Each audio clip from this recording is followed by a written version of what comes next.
You ready? Yeah. What's up, guys? What is up? Welcome back to Deck Talk Podcast.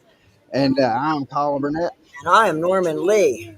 Man, guys, if you do not know who we got, I need to get rid of Spanky's face right here. That's just scary right there. But guys, yeah, we got the guys from Talk and Tackle. Man, we've been waiting on this. What we talked about, 3 months ago, Yep. 4 months Yep. ago, about getting this set up, and we want to talk some fishing with y'all guys. So, um, Well, I tell you what, Colin. First, let's let everybody know where we are tonight, man. We're actually live. We are at NYPD New York Pizza Department right here in Hickson, Tennessee, and well, I tell you what. I smell it coming out of the kitchen right now, but if you have not tried this place, you guys got to get out here. And if you're not doing nothing tonight, come out and check us out here live, right here at NYPD, right, Colin? Yeah, great Yep. pizza, local place, Yep. local owners. I was just about to say, the best heck, wings. yeah. and Yep. well, they made a mistake. They told me before I told them who all was coming that they was going to take care of us with food and stuff. And then when I told them, I was waiting on them to say, "Well, we'll just take care of you and Norman." I heard they were going to do a buffet style at first until they heard how Yeah. much you eat, and then they decided to kind of sway away from that buffet style. Hey, we fish all day and none of us eat. No. We eat dinner. That's our one meal. Yeah. So, so guys, y'all had a trip out today. Yep. Everybody but Spanky. Yep. So, I'm gonna rag you today. I mean, somebody's got to. So, I'm used to it. Take another one. so, so what is the transition that y'all are seeing out there that to kind of help some of these guys that may be trying to catch some nice green ones? Well, this is Big Fish Tanner this week, so Tanner's been on a roll. Yeah, Tanner's been on a roll this week. My transition has been on unseasonal. It seems like instead of going to the mats and wanting to pull the belt, the bigger ones I've caught. I had 1 and 8 inches of water that was over 6 on a frog under a mat. And other than that, I've had 2, 4, 4.5 today, and had one about 6 3/4 yesterday with an A-rating. It seems like they're settling into a winter pattern. Earlier this year, instead of going to those bluegill in the Right. mats, they're focusing on going after numbers of shad. And it's just, Like whales. yeah, like whales. I mean, whales after krill, it just makes more sense to catch 10 instead of 1 Yeah. and maximize, I Right. guess, your intake. And you mentioned something Yeah. about the A rig too. You've been kicking some bass on the A rig too, haven't you guys? Yes, sir. I think we caught 20 or 25 today. And, there's just no better way to mimic it. Any double or triple ups on it? We 2 weeks 2 ago, weeks ago, we we have both every had day. it up every day at Dunlop. And, the lakes changed so much due to lack of shad kill. That, I mean, they just have less. So much bait. And the bait's only that big. Yeah, I was going to ask you what's Yeah, that- what's your go-to bait on the A rig though? Just any kind of a swim style, match the hatch type deal. 100% 2.8 contact. 2.8 or a 3.3. And that's kind Yeah. of trended down over the years. You saw Chickamauga in years past where people were throwing 4.5-inch shadowlicious swim baits on an A rig.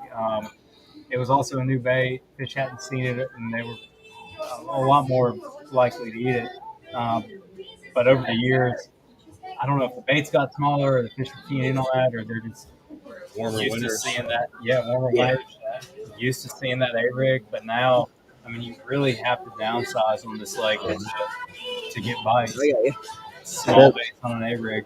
And that's one thing, because I can remember, well, about 4 or 5 years ago, it was like about a 4-inch swim bait that you were wanting to throw, and it has shrunk down. Like I went out last week and we were talking about it, and I was using the 3.3 contact, Yeah. and I mean I done pretty good. Maybe I need to shrink it a little bit more, We'll get and you. I mean if I want to try to catch tanner fish, and so I think a keeper size bass will eat a 3.3 just Just much almost as as it'll eat a good. 2.8. But you're going to get more by 2.8. right. Catch more fish, and then you may get that one fish that might not be That's true. in a super, I guess you call it positive mood or feeding mood. It'll taste the way that it wouldn't taste that Right. great. Now I did see a post. Was it yesterday or the day before? It got me excited. And I think Dylan posted it that you were catching them on a blade bait, and Absolutely. that got me excited.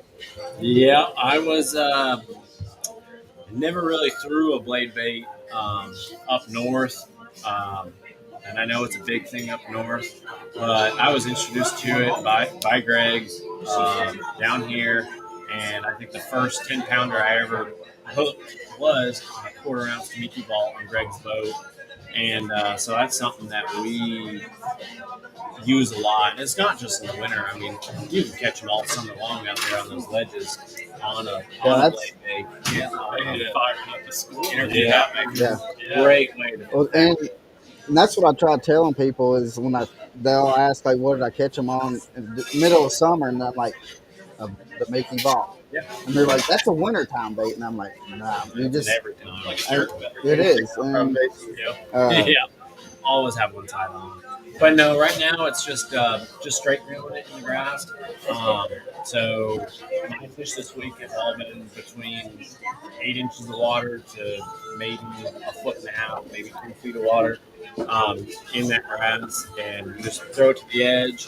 Keep your rod tip up on a spinning reel, 10-pound braid, 1-pound leader, and you're just straight reeling it. It gets caught in the grass, pop it, clear it, straight reel it, and you never stop. And then when you go to pop, it's a fish. If you slow it down at all, if it's too caught up, if you can't yo-yo it at all, it's too thick, but you're just throwing it out there just straight reel as fast as you can, and they will eat it really, really good. yeah, I mean, for the most part, when they commit to it, they're choking that whole thing. And so, I it's mean, a small bait. And that Berkeley, not the Thin Fisher, but the Berkeley. Yeah, they went from Johnson to Berkeley. They put better hooks on it, better slip. That's what I was about to say. Comes with better hooks, but the Thin Fisher, I tried. So I did the Berkeley one 2 days ago, and then I did the Thin Fisher yesterday, and I thought they both worked great.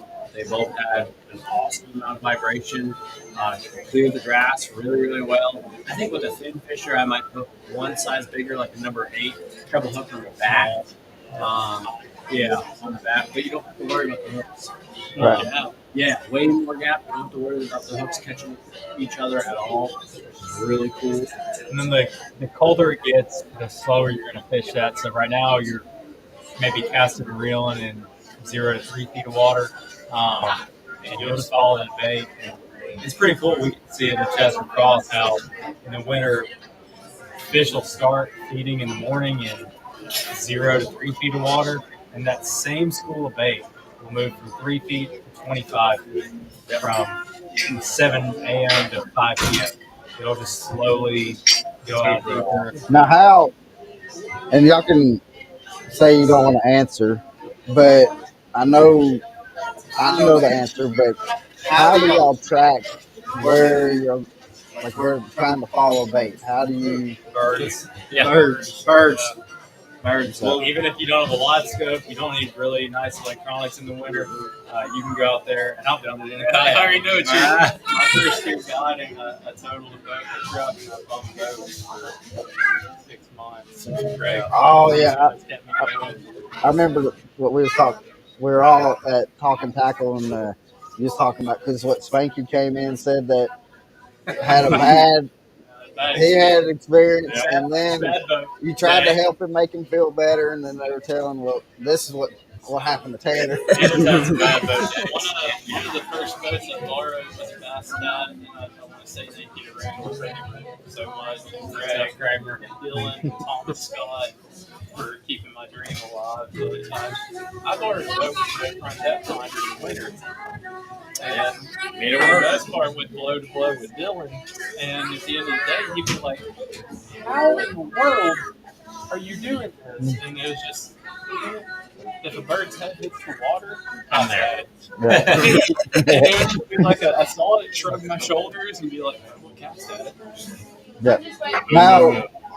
Now, where did y'all get y'all's like started fishing?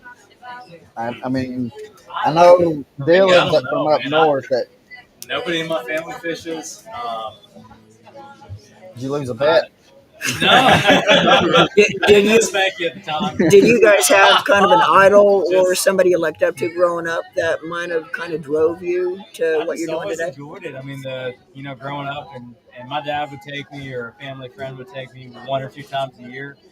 It kind of stuck, and I really enjoyed it. And so I would start fishing any chance I got, and I'd do my chores, get my allowance, buy a fishing rod, keep it in my backpack, get off 2 butt stops early to go fish a creek that was a couple miles from the house when I got off out of school.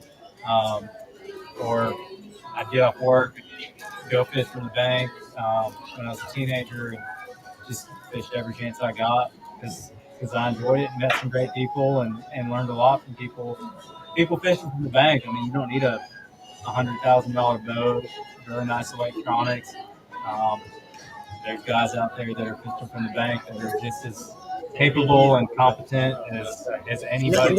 That's the cool thing about the sport of fishing too, is whether you do it on the competitive side or whether you do it just as recreation. There's no other sport out there. I mean, where there's no age requirement on fishing. There's no physical ability on fishing, so you can fish no matter what. And there's really no other sport like it. I mean, other sports, you either get too old, you're too young, or you can't do it. So that's the one cool thing about Dylan fishing. went all in. I mean, I couldn't have done that. Move away from home. Yeah, I moved here when I was a senior in high school, and told my mom I was moving south. She kind of laughed at me, and I said, no, I'm serious. And I graduated high school. We got my truck, drove down here. I had nowhere to put my boat. The first place I stopped in Chattanooga was Cityside Cafe. My waiter came up. He seemed like a really nice guy. And I asked my waiter if I could keep my boat in his house. And he said I could. Kept my boat there for 3 months until I could find somewhere to put it. Slept in my truck for a while up until college started. And I got in my dorm. And actually, the funniest thing about this whole thing is the first 3 days of fishing down here, I fished Nick and Shack in Chickamauga. Really doesn't seem like the lake I studied. This place is awesome. You're talking about moving north. I'm a Florida boy. This is north for me. I go outside right now, and I'm like, dang, we're up north right now. Yeah, today was pretty. Today was chilly. I had a lot of frost on my deck this morning. Yeah. Well, besides like noticing Norman's banana boat out there on the lake, one way you know that he's on the boat is he's got like 25 layers of clothes on. I look like the Michelin Man. As it starts warming up, I start peeling layers off. I lose about 50 pounds of clothing. Oh man, yesterday with that 20-mile-an-hour wind and 28 degrees, it was rough yesterday. But they bit good. They bit real good.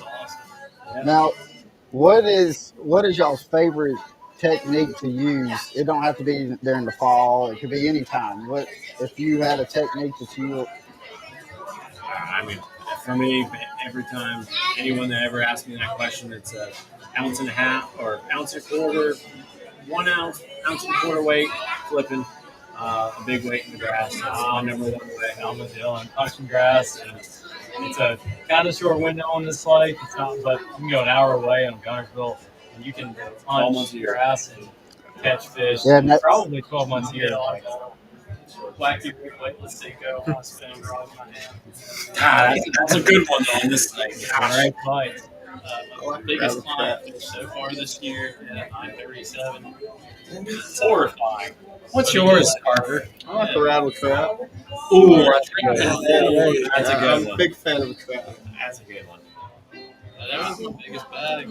It's like, That's my favorite time of year to guide is late February, all of March. People don't think it, but I mean, you can start throwing that now. A trap's yeah. not only a springtime bait or a spring pattern. You can throw it.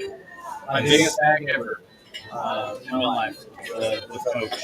We had 3 fish for 29.7, and that was on a trap that Greg gave me. We had a 10 and 11 back-to-back clutch on a big flat the water in. in Chester Frost Park. Man, 29.7 on the crown, the hollow cream.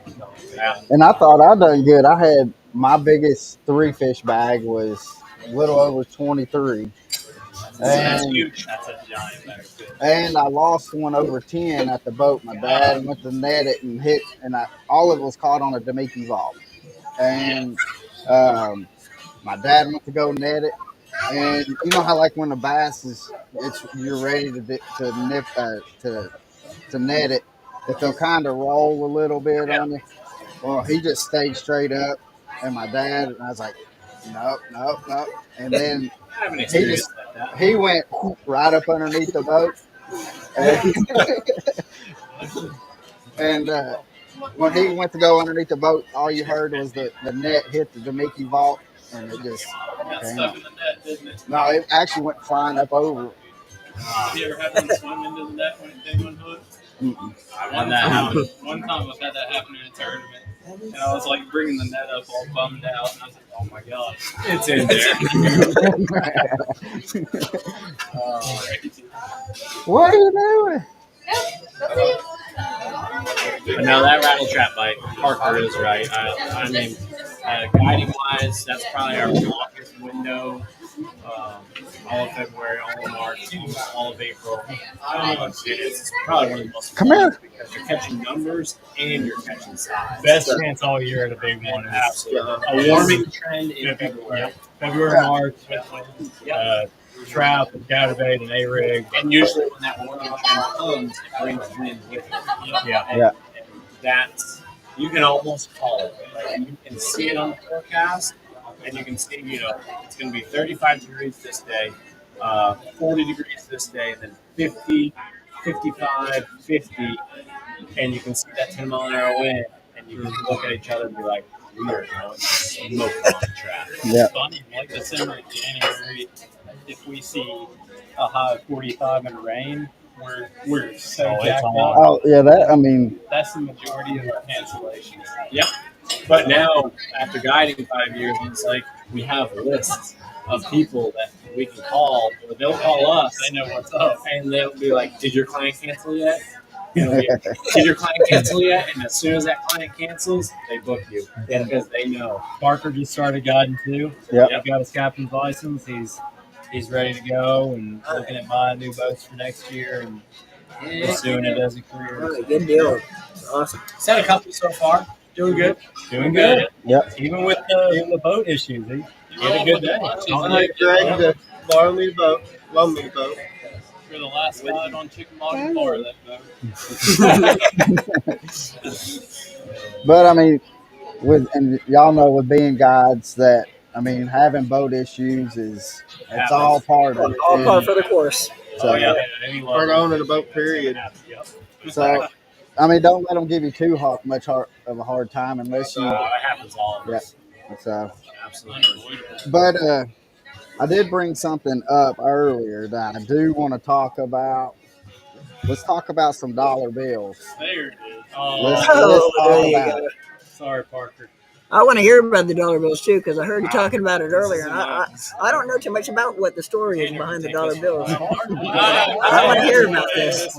Let's let the guy that doesn't have a dollar bill underneath his name talk about it. So we have these things called gentlemen's bets, where the winner gets a signed dollar from whoever competes against them. And we've done 4 or 5 now. 6 or 7. I think everyone here has a dollar but me. some has 3 or 4. You did shoot all the bets, though. It's not all me. Drake did the one on the near. Well, who's the one coming up with all the bets on what you're going to bet on? Mostly, was it most or biggest fish of the day? It's whatever we decide today. Or tournaments. And so, Or yeah, whoever does better so in that tournament. is he saying that his partner just sucks? Is that what it's? What We it's only saying? had a partner in one. I just want. Max on one there, and You about got us. he lost a big one on a crankbait that would have put us over. And then I got real lucky in the first dollar I got from him. Yeah. I think that he had big fish, and we had fished shallow all day, like beginning of June, and we had been flipping. I think I lost a 6 or 7 pounder, and Parker had big fish all day until the last leg. I beat him by like half a pound, quarter of a pound. I think he had like a 4.2, and I ended up with a 4.9 or something. But I can't even remember our first. I think it was the numbers. It probably was. My first one with Parker was the BFL in spring. oh, And I was so excited to get that dollar because I had a good bag. I came in second in that BFL. So excited to get that dollar. But Parker had boat problems and sunk his boat that day. So I didn't take his dollar that day. But the last Monday night of the year, I got to take your dollar. Yeah, you did, but that's the only one you beat me in on paper. Every time. You had to know it was coming. But yeah, that's the story behind the dollars. So yeah, I- that's all for everyone that's watching. That's at Talking Tackle. It's hanging above the register. It's our I- dollar wall up there. Yeah, and I just had to poke fun at somebody that didn't have $1 on there. I'm gonna get one of these days. Yes, you will. Now, when he gets one, y'all just need to do like a Monopoly dollar or something like that for him. Probably just take the wall down. He's been up and down with him, and he's definitely beat me on big fish. And we went live bait for 30 minutes this summer, and I think he had an 8, and we both had some 5s. And, he got me on that. He's got Luckily, me I on didn't put numbers my dollar. Yep. I put my dollar down. First time I took you following birds, you were like, and you took me to school. No, I had never chased birds that way before, but Everyone that follows our live videos, Talk to Tackle here in the next couple of weeks, the seagulls have been showing up by the hundreds every day. Pelicans have shown up. It's about that time. I don't really know. I looked at the extended forecast, and the next 2 weeks looks like it's going to be in the high 60s and 70s. So Maybe a light. it might take some time for those birds to really start working. I think I looked at a lot of grass the last 2 days. A lot of new mats have shown up, and with that much warm weather coming, I think we'll go back and forth between, Alabama right to the edge of the grass and Metrop. Yeah. Which I was talking to Josh Antoine, and which y'all know that he's down on Nickajack most of the time, and he was telling me that parts of last week it was almost like they were on a summer pattern, that it really was not. That he went back to fishing a summer pattern to start catching the bigger smallmouth. So, That's a lot of flow. yeah, and that's because I found like the South Chickamauga drift, and they never showed up there at all this summer. But last summer we had more current coming through, and so No rain this year. Yeah. It's been really, really bad here. Greg was down there yesterday for a couple hours. Yeah, we went down yesterday on Saturday afternoon, and there were A-rig, drifted, current scene. Fished at one big one yesterday, almost 6 pound smallmouth. It's a giant. We had a couple other keepers. Took some rockfish, nothing like that.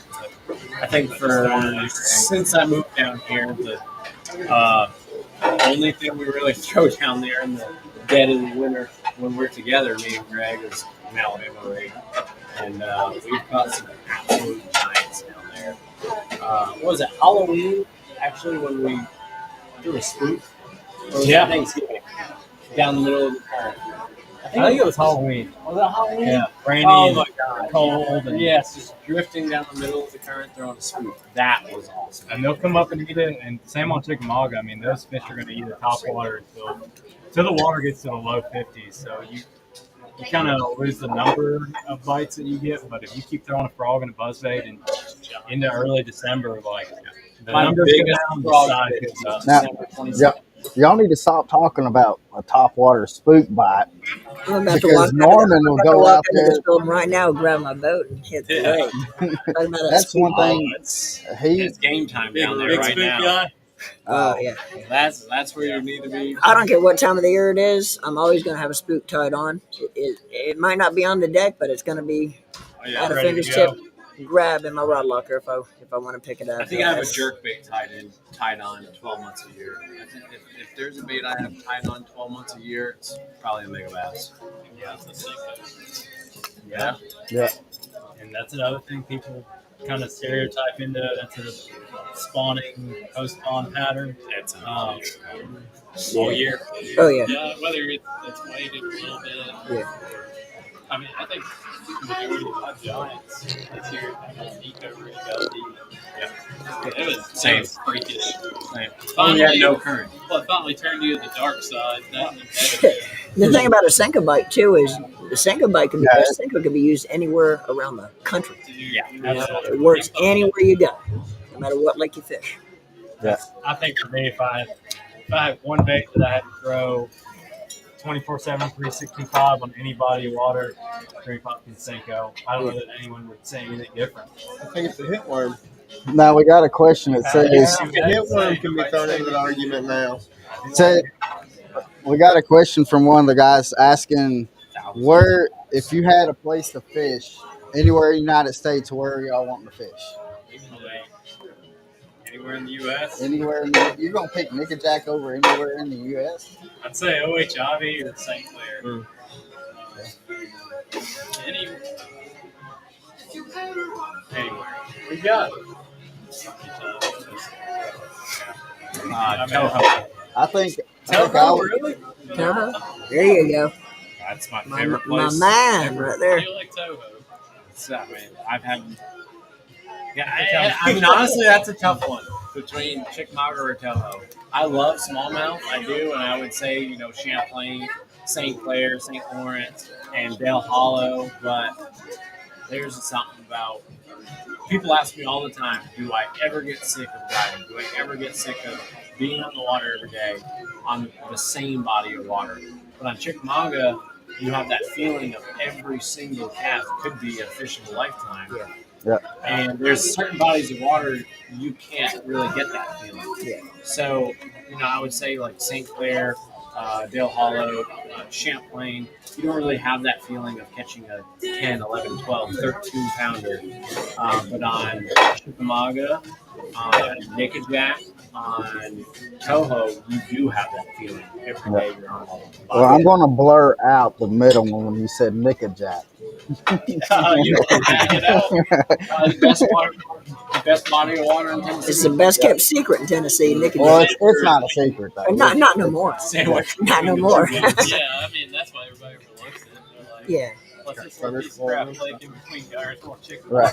Well, the thing about Chickamauga is what kind of I don't know necessarily if it really hurt Chickamauga, but it kind of did a little bit as far as the decrease that we've seen over the past 5 or 6 years is when BASS in the magazine put it at rank number 2 nationally, and that's when it started driving your and that's when Chickamauga became a bucket list. Now people's traveling from all over just to fish. Well, I mean, but when you go to any ramp on Chickamauga, and 9 out of 10 trucks are out of town. Well, that's what I'm saying. Now I wasn't here when that article came out. I wasn't living here yet, but I pretty much could guess before that article came out 7 years ago, you didn't see the traffic at the boat ramps that you see You've seen today. that down when And the same thing in Florida. down in Florida. Right now, Stick Marsh has been Oh yeah, was big, and now it's Headwaters, Fellsmere yeah, is the new yep. the new Big Lake, and then Orange Lake now in Yeah. North Florida. Orange has been pumping out a bunch of big fish, and so those lakes start to decline as the pressure increases. Mhm. And we've seen that. And this is a big lake. It's on the Tennessee River. Yeah. We get a lot of current, a lot of bait. Like, it can sustain a population, but it's still, those fish get smart. Yeah, exactly. And I don't care how big a body of water is, it's once you start putting that many boats on it on a consistent basis, it's going to get pressure. It gets And, tough. and it's going to affect it. Now, do you think that that it's hurt Chickamauga from, like you see, like what last year I seen like the USA bass tournament or the USA Bassin, they had a tournament down here, and they and like majority of them are from like Ohio, Indiana area, but I seen them bring in 5 fish limits, and they're 7-8 pounders, and they're putting them back in the live well and heading back up home with them. It's gonna happen. We've heard rumors, and we've seen people in the parking lot that they want to get their fish mounted, they want to stock their private pond, they want to breed that. They think every bass in the lake is a Florida strain, which a lot of them are hybrids or are native northern strain. Yeah, and they think every fish is a Florida strain, it needs to go in their home lake. I will say though, this year so for me, when we have this conversation, it's always going to be grass. The heyday was like 2010, 2016. Yeah. I didn't see days in the 40-pound bag. Yeah, so 2010, 2018. Yeah. This like, it really, really did. And now there's just nowhere for the fish to hide. There's fish that spawn. Yeah, exactly. So now these fish are getting educated. There's Blake Teeter's guides a lot down on Gunnersville, and he'll tell us like he finds areas where he fully believes that a fish has never seen a bait. Unmolested. Yeah, like anything you throw out, you're catching. And that's how this lake used to be. And now there's no place for these fish to hide because of the lack of grass. Electronics have come a long way. I mean, there's a lot. Flip side of that, Caleb Bell. Caleb Bell has proven to us that we haven't lost a big fish. No. They're all still in there. They're just smart. Yeah. They become that educated because they're seeing baits all the time because they have nowhere to hide.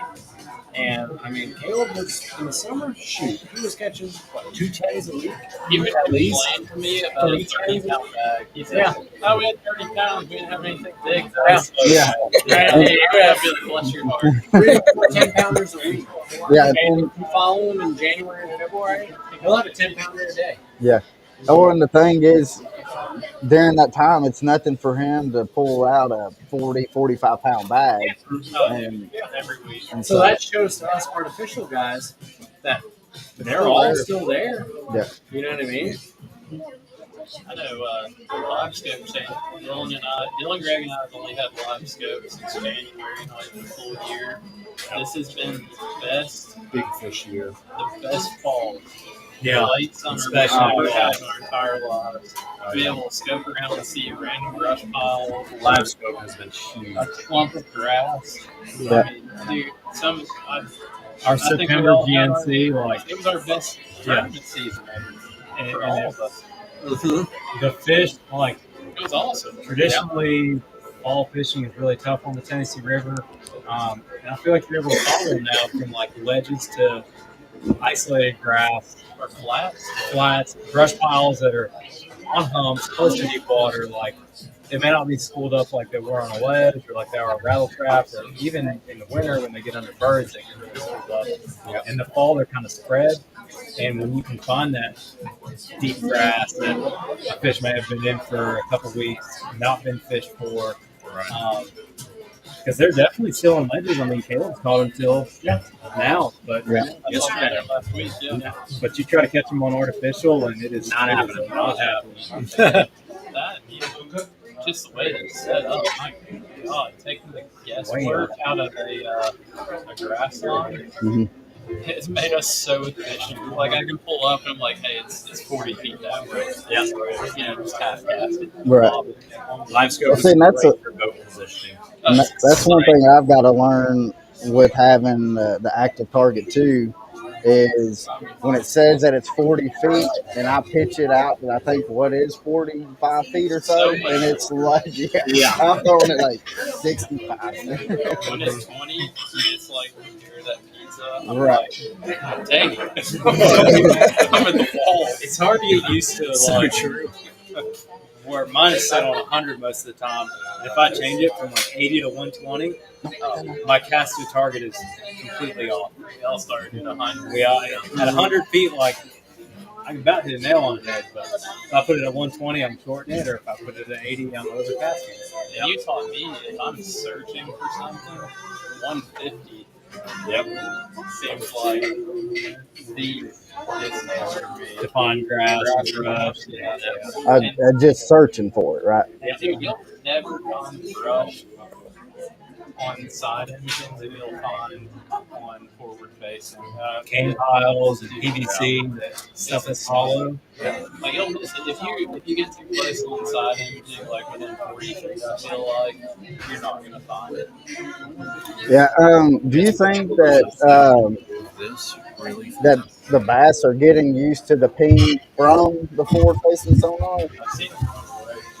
It's happening. If it hasn't already happened on this lake, it will. And we heard um, one tournament on the Elite Series, they had Acting on Bass Live, and he said that on Toledo Bend, I think it was, whatever the format is, that crappie won't get within 50 feet of the boat. That bass are like, you pull up on them, Yeah. and they're turning and swimming away before you even make a cast. And I think that's something that's going to happen. And the guys that are shallow water power fishermen, ball's kind of going to be in their court. Yeah. Well, see, and that's what Norman and I have talked about is that before forward-facing sonar, like everybody was beating the bank and stuff like that, and so the fish moved out.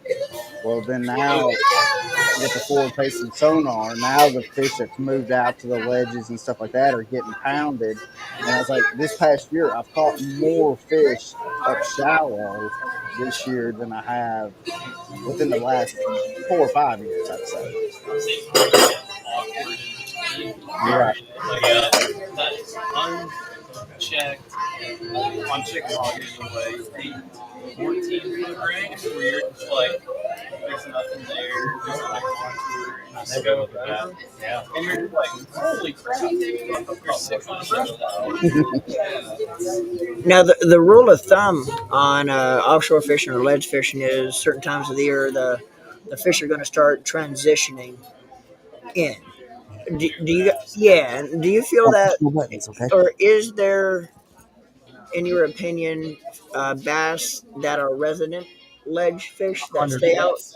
There's fish That's- shallow. Yeah, Yeah. Every exactly. major creek, I think Chickamauga is a tough lake to pattern. I mean, you can pattern main river fish, fishing points or like river bars, stuff like that. That you can pattern up and down the whole lake. But each creek is almost its own lake. So there's fish in Chickamauga that they never leave Chester Cross. That is pretty much their lake. Same with Saudi Don't do that. They'll turn my- I don't know. You feel like that? I learned something from Miles Berghoff. He said, talking about the amount of spring you find too. I've found bubbling water like out of the side of bluff walls. I don't know if you've seen it yet. And, Yeah. how they just relate to that. I mean, it's more highly oxygenated. So another question is, do y'all prefer to have clear water, or would you prefer to have stained water? For me, stained. I like a light stain, but not dirty. Stain. Chatterbait, spinnerbait. I mean, you can throw big moving bait to visible cover. Yeah. Usually if the water's stained, that means it's high, it's rained. When the water's hot, the water comes up, fish come up. I'm surprised yours is not clear water for swim baits. I think my biggest, most of my big fish have always came when it's super high, super muddy. And it's That's the tough for me. That is very tough. So. dropping cold, muddy water. And that happens a lot this time of year, too. That's fun. And Greg and I remember, I told you about the main drinking fight. I got frustrated one year, and I was like, I'm just going to treat the lake like the river. And I went and made Lake drinking, and it was my first 30-pound bag on Chickamauga. And Tanner's really turned me on to that, and that's now through like April. Yep. I mean, it's crazy. You can do it. The current wind helps a lot, but even on a day, calm, sunny day, you may have to downsize to a Shad Rap, a Money Badger, a small, flat-sided That's crankbait. Barclays. That's Barclays realm right there. Money Badger, Yeah. Money Badger a lot. What do you focus on for your Money Badger? Another question that we got is, I live on Center Hill, and Center Hill, Parker, that's all you. Yeah, that's you too. says Center Hill, what would be the bait that y'all would be throwing on Center Hill? That rig. Right now, I'd probably be throwing either a jerk bait or like a spoon or something on bait balls. Yeah. Just the Mickey rig. We started throwing, I think Calder's been throwing for a while. I started throwing the Demiki Vault quite a bit here in the last year. Quick question. Do you guys, when you throw the Demiki Vault, do you basically use the factory hooks, or are you changing your hooks out of the package? I used to change the hooks, but they beefed them up. And the split rings, and I think that's because of That's one thing I was going to mention. I wanted to get your opinion because I did see that We can't do that. the hooks seem like they're pretty darn good hooks. I don't know what brand they're using, what name brand hook they're using, but they seem like they're pretty good hooks that come out of the package on them. I think they are too. If I fish in a tournament, I like a split ring instead of a snap Yeah. on the top, Yeah. just because if you have a big fish, even on a spinning rod, put pressure on it, like sometimes the snap You can straighten it out. They straighten out. Exactly. I'll go that, and then Yeah. I think that Seth Fighter was the first one to do a video on like the braid split ring, so that if you have a solid metal split ring on a blade bait, it can turn, almost 180 degrees. Right. And so that's all the leverage you can get. If that fish jumps and shakes and that bait is flipping over itself in the air, it can pull the hook. If you tie like a braid shackle, a braid split ring, Yeah. that can sit there and twist. Yeah. How many we have him do for us? Greg does every one of mine. Yeah, Greg does every one of mine. I think you keep them pinned a little bit better with that braid loop split ring than you do with the metal one because it can turn over itself. Octafo just did a video like a week ago on his on a Fritz side. He took the split rings off of a Fritz side and he's doing all braid loops. Okay. See a lot of big ones too. Yeah, Because because it quiets it makes it quieter and because of I the thought of that too. Yeah, so he shook it in his hand with the split rings on like flat palm bluebird cold day. Shook it in his hand and made a ton of noise with the split rings and the hooks. And then he took the braid split ring Fritz side and there's no noise. And I never thought of that before. There's a lot of little things when it comes to wintertime fishing that make a huge difference. I mean, that 2.8-inch Kitech, dude, it's got my two biggest fish in my life. Now, another question is, when using a topwater, do you use a loop knot? It's a popper. I do in a popper. I use a split ring. I can't tie a loop knot worth anything. So I want to see that. if I use a loop knot, it's Greg's loop I knot. was going to say, I get Greg to tie me a loop Yeah, knot. Greg's tied like 3 of my loop knots. I lost all 3 baits. I have never. One It time. was rigged. No, one time. I have never thrown loop knots since. That sounds like coincidence. And I Did know you they're get your all dollar that day? mega bass popping. No, Oh, man. How that do you one lose back. a popper? What about from that loop time? knots. Well, that time you're It's flying, the casting float. off that 77.7 right when you got to the fish ate it. Yeah. It don't float if it's in a tree, though. That's not Greg's fault. Well, That is true. I did have a client cast one of my evergreen scoops off. They were what, 15, 8, 18, 17. yeah, $18 a pop, and he felt so bad. He's like, "I'm so sorry." I was like, "No problem. It's floating. Like, don't worry about it." He's like, "Such an expensive bait." I'm like, "Yeah, I know, but it's floating right there." And we troll all the way to it, and I just about reach my rod tip down to it, and like a 5-pounder comes up and eats it, sitting right there. And I was like, "All right, now it's gone." Now it's gone. Now you can feel bad. that's That salt, was like 2 salt years. on the wound. Yeah. Now, with y'all guiding and stuff, for people that maybe want to get into guiding, what is the most valuable thing that you can information that you could give somebody that's wanting to?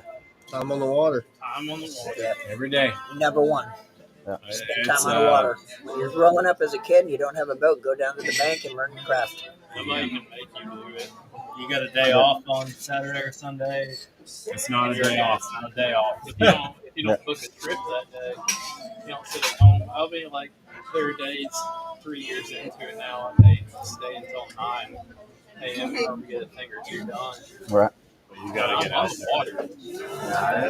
Look at something eliminating water. And that turns into work. I mean, you go. It's nice to think about being on the water when it's this time of year and it's 70 degrees out and beautiful, but that's going out. It's 85 degrees in the morning and Right. 110 in the afternoon or 15 in the morning. Well, but it's also important that y'all are out there all the time to where when you actually have the customers out on the boat that you can. All right, I know they're going to be right here. This is what I've been, and We've seen, and I mean, I've been doing it for 5 years now. Tanner's been doing it for 3. He just started, and with 5 years of doing it, you cannot have 1 foot in, 1 foot out. It is Gotta be all in. Yes, it is if you're going to do it, it's full time. It is 6 days a week, and you're constantly on the water. If you're off water for 2 days and you have a guide trip coming up on this body of water, you're going to have a tough day. The most anxiety I have every year is the Sunday drive back from the beach because I'm like, oh my God, Yeah. what did they do this week? No, that's true because on Chickamauga, I don't know about other bodies of water. Well, put it this way. You know, I know you guide down on Nickajack, and I know there's other guys down on Nickajack. If we know it's going to be a tough trip up here, we try as hard as we can to talk our clients into going to Nickajack. Yeah. Because It's the fish per square foot of water. From what I heard from TVA and TWRA shock surveys, Nickajack is the healthiest lake in the state and surpassed Woods Reservoir last year. that's what That's the one thing we I were talking, Greg. That though is, if you have a trip scheduled on Chickamauga, but Chickamauga's struggling at the time, you could usually go down to Nickajack and at least put them on fish. Might not be big ones, but you could at least try to catch numbers on Nickajack where you might not be able to do that. And if there's battle races and all, it kind of sucks. And they have made fun of me for the first 2 years of my guiding career. God, this man went through more gas than any guy in Tennessee. In the country. In the country. I brought him a prop at Shellbound when he put in at Chester Frost. That because did he's happen stuck here. That did happen. But I do love It's a the lake and a fact half away. If you're not catching, if you're not catching on the tail race, you can go to what I consider a 45 minutes now. Hey, that's at 40. That's saving gas, Walk buddy. At through 68, them. I can get there at 30. Then you fish a completely different lake and have a chance at a good day, not giving away a trip. Yeah, because that's the biggest scare for a guide trip. I mean, it gets to be 11 a.m. and you're sitting there. You're like, man, we only have 4 or 5 fish in the boat. Not going to fish. In the back of your mind, you're like, do I have to give this trip away? Do I have to give this trip away? What can I do? How? Would y'all lock through? How many times have you locked and died? How many Dylan, times? no. Dylan ain't gonna burn that gas. I'm gonna make it work. As a guide, though, and I bet you guys can relate to this. The worst sound a guide could hear is, Yeah. Oh, dude. Yeah. and it's like, you're like, you can't say nothing, but it's like, come on, dude. There's enough stress on me already. I'm gonna be crying like. Yep. The most cliche thing I tell clients that it sounds cliche, but I genuinely believe it now, is the next spot can be the spot where it all goes down. Because on Chickamauga, I have god awful miserable days. Don't want to see this lake again in my life. Next day. Next spot, the next spot is on a terrible day. I one that sticks out in particular. Because I caught like 3 fish all day, and I know you remember this. And when I was at that Congress, I saw one bird's head hit the water. We pulled up, and I had to take that picture. We had a 7 and 3 5s in 10 minutes, and I was like, "What just happened?" But that's kind of one of the things you were talking about earlier, though, with Chickamauga. Chickamauga, it could be any cast. Yes, it can happen on yeah. Chickamauga. Cast. It's Any cliche, cast. but it's the truth. It is. It can happen on any cast, no matter how bad of a day you're having. Yeah. Roger, you're out. Well, and then do y'all have the pressure of people coming in, knowing that Chickamauga has the tanks in here, Every week. that they're like, Every day. I want that PB, or I want that And double we digit. will try our, and that's what's tough is like we are trying to get your personal best. Like I promise, even though we're handing you a 2.8-inch Kitech, we're handing you a quarter-ounce vault, we're handing you a wacky rig weightless Seiko, we're handing you a Ned rig. Like we truly, honestly are trying to get your personal best. I mean, my personal best is on a 2.8. His 3 personal best are on a Ned rig, right? That's what a lot of people don't realize too. That's really not out there all the time. Is they think just because it's a small bait, it's going to catch small fish. That's absolutely not true. Hey Tanner, Some tell of the everyone biggest fish you watching. catch. Tell everyone watching how many double digits you have on Chickamauga. I don't have one. How many double digits do you have on Nicky Jack? I've got 2 confirmed, 1 unconfirmed. And I've got 3. I've got a saying that Dylan adopted when I first started guiding. I say this every day. Elephants eat peanuts. So I give these clients this little bitty bait. I mean, they are appalled. They're so mad. Holding a spinning rod. They're so mad. Well, and I know like with going out with Norman and stuff like that, that with fishing, how he fished in Florida and stuff is a whole lot different than what. So do y'all find yourself like kind of having to teach or coach these people coming in? Because I mean, just like what you're saying with a Ned rig and holding a spinning rod, and people get frustrated, and you're like, no, this is. We got the right applications going for it. Usually, if they give us some time, we can prove to them. Right. Especially if dead of winter, we can prove to them pretty quick. Yeah. Right. It's the right move. Or on a ledge. I mean, we give them. It might be the first ledge that they're kind of upset that but within the next couple of spots, they're like, "This is awesome." Yeah. My best ledge trip ever. I think I've told you this story. I had a 4-hour trip in the afternoon and was here in my left. I followed ledges for 40 minutes before I made a cast. And I looked at my clients and I'm so sorry, but I'm not going to have you cast nothing. And to show what Chickamauga is, in 15 minutes had 29 pounds. It's just my spinning rod. Yeah. And And that's Greg's done it Dylan does it on a monthly basis.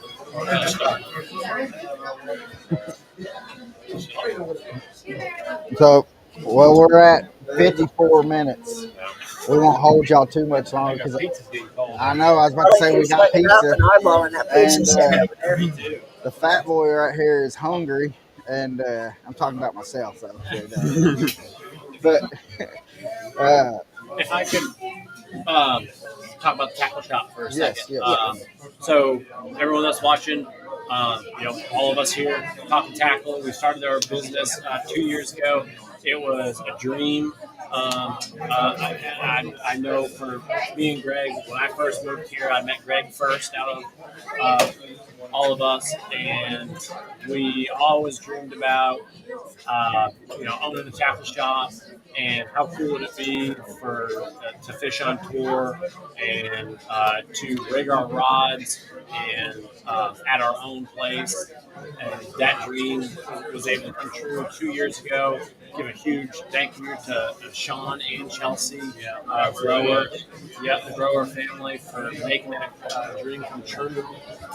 And as every month passes, our tackle shop is growing bigger and bigger. We're having more and more inventory. Greg does all of our ordering. We have baits in our shop that not only people don't have in Tennessee, we have multiple baits in our shop that nobody has in this area. And it's cool. Yeah. Niche stuff, like, it might not be your everyday tackle, but we try to have a different inventory than you're going to find at Bass Pro, Academy, Walmart.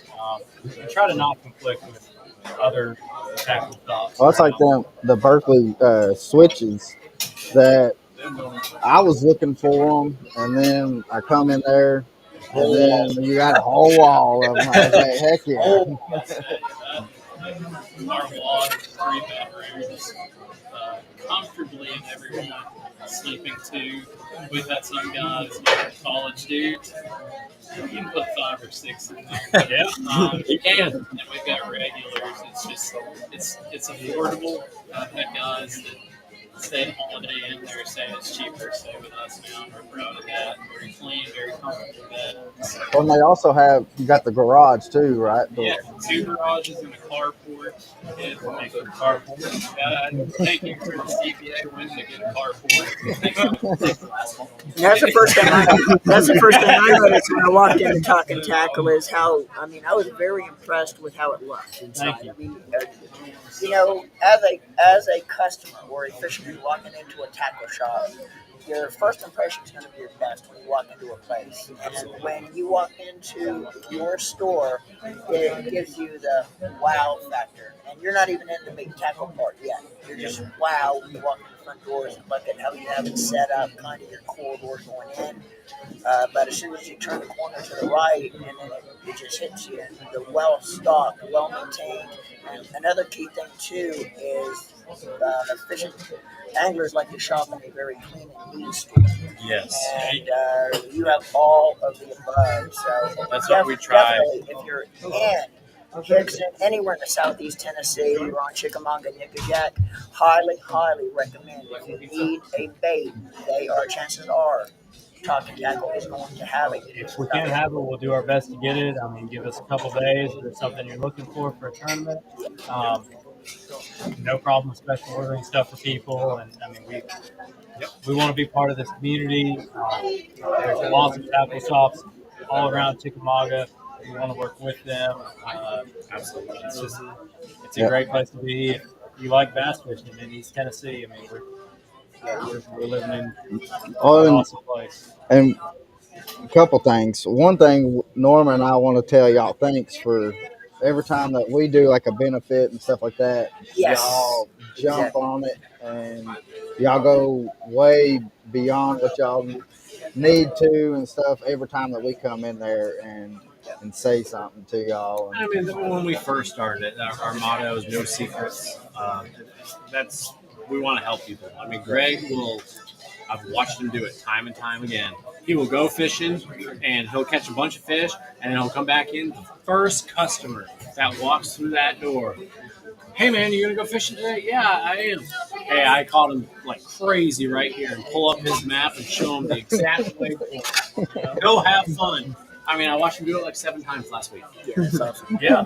I do it twice a day. You know what? The people come in, they're so pumped because they've never been here. Yeah. We all share the common goal. Our guy staying up. But Jody caught it 6.5. 6.5. but with y'all doing that, I mean, not necessarily like giving wave points, but Oh, then they're exact waypoint. well, I mean, but you don't even have I to do. expect that. Right. Might not be on anything.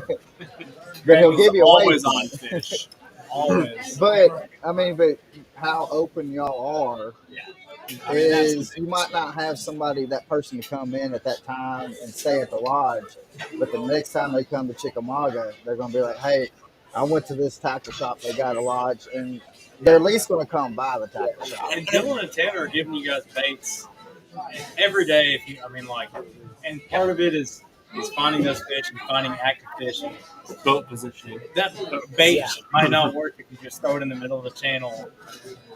Yeah, you're probably not going to catch a fish, but like if you spend time and we're telling people what we're doing, patterns, back pockets, main river, points, whatever. We won't push a thing. Yeah, trying to be completely honest and transparent about. We have a lot of companies send us stuff to get on our live videos and to throw, and we have to throw your bait, and we have to catch fish with your bait to talk about it. I mean, we're not the type of people to catch them on one thing and put a different bait in that fish's mouth. We don't do that. It's not ethical. No, that's not us. But one big thing before we go that I don't think Greg gets enough credit. Tanner and I, and now Spanky are the guides, or Parker. Are the guides, and people always ask me, "What about Greg? What about Greg? What about Greg?" I will be the first one to admit that almost everything I know on Lake Chickamauga and Nickajack, Greg has taught me how to fish this lake. He has taught me how to fish Nickajack. And when people come in, ask Greg a question, and Greg gives an answer, don't ever think that you need my approval or Tanner's approval or Parker's approval. Whatever Greg says in that type of job is 100% the truth, and he's the one that taught me into it. I wouldn't want be a guy without Greg or showing. Neither of us would know what a 2.8 Titec is. I definitely would. I had one spinning rod when I moved down here. Yeah, It was a ski grease, bright yellow. Now, I just want to know how much money is he sliding underneath the table for all this? I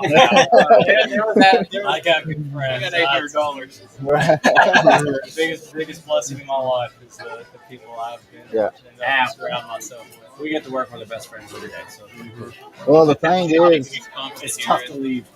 I just want to know, when I was in there, y'all had 2 big old boxes full of Kytex. I just want to know who put all them Kytex up. No, they're already gone.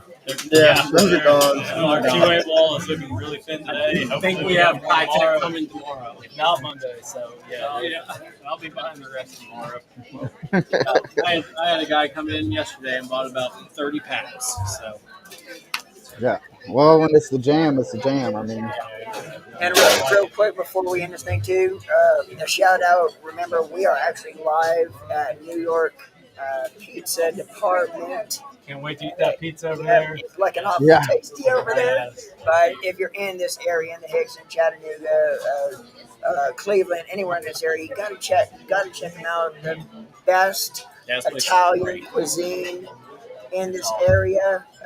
You could eat New York style right here in Hickson, Tennessee, guys. So you got to check this place out as well. And we're about to chow down here in a couple of minutes. right down the road from Top Tech. There you go, 2 minutes down the road. Yeah, So- appreciate it, Norman, Colin. Thank you guys. no, we've been looking forward to this We're because, definitely going to have to do it again. and next time we might actually just have us eating while we're doing all this. That's worth it. So, but guys, if you're ever in the Hickson, Tennessee area or in the Chattanooga area, let's just say you have to stop by Talking Tackle. Yeah. See these guys. One of these guys are going to be in the shop. And again, if you have any questions about any kind of baits, these guys will. They are open book. And a big thing right now that I mentioned the other day, and it's kind of taken off for everyone that's watching. We have a ton of Alabama rigs. It's going to be all through the whole winter into the spring. If you want them built, you come pick them up. Call the tackle shop. Yep. We'll build the rigs for you. Makes my day go by faster. Yeah. And I didn't know y'all done that. Oh yeah, we'll make them. We'll make them You're perfect. hiding out on me, Greg. Super glue and put jig heads on them. I mean, Man, So you can walk in, buy that rig, and it's ready to tie on your rod.